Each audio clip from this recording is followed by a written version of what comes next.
देश की space industry ऊंचाइयां छू रही है। इंडियन स्पेस एसोसिएशन के मुताबिक इस सेक्टर में 2023 में स्टार्टअप की संख्या 200 से ज्यादा हो गई है। ये उछाल प्राइवेट कंपनियों के लिए स्पेस सेक्टर को खोलने के लिए केंद्र सरकार की कई पहल के बाद आई है। 2020 तक सिर्फ सरकारी संगठन इसरो को ही end to end space activities की इजाजत थी। जब से इस इंडस्ट्री को प्राइवेट कंपनियों के लिए खोला गया है, देश के स्पेस सेक्टर में शामिल लोगों की संख्या बढ़ी है। इस साल केंद्रीय बजट से पहले स्पेस इंडस्ट्री की प्राइवेट कंपनियों का कहना है कि चंद्रयान 3 मिशन की कामयाबी के बाद कई लोगों ने भारत की स्पेस स्टोरी का हिस्सा बनने में दिलचस्पी दिखाई है। The central government has been very encouraging of the private sector participation in this domain, starting in the space reform from 2020 onwards. And the space budget has been pretty good past 3 years, and it is close to 13,000 crores every year on year.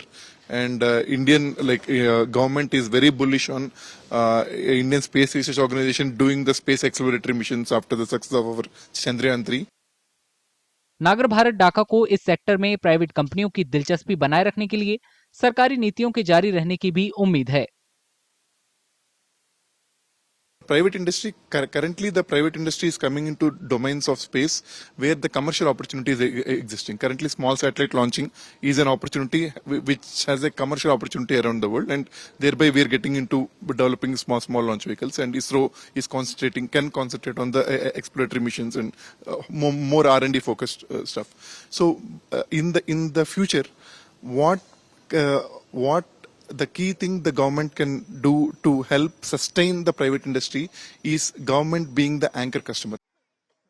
केंद्रीय वित्त मंत्री निर्मला सीतारामन लगातार 7वीं बार और नई NDA सरकार की पहले budget की तैयारी में जुटी हैं।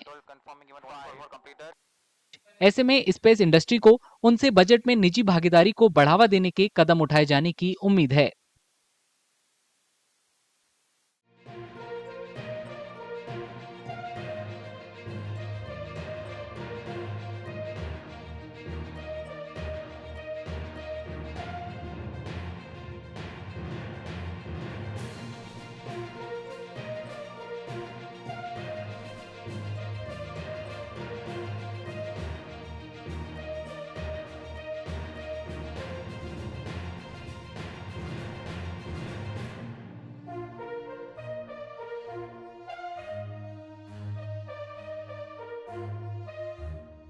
अगर आप ये वीडियो YouTube पर देख रहे हैं तो हमारे चैनल को सब्सक्राइब करें और बेल आइकन को दबाना ना भूलें। अगर आप Facebook पर ये वीडियो देख रहे हैं तो हमारे पेज को लाइक करें।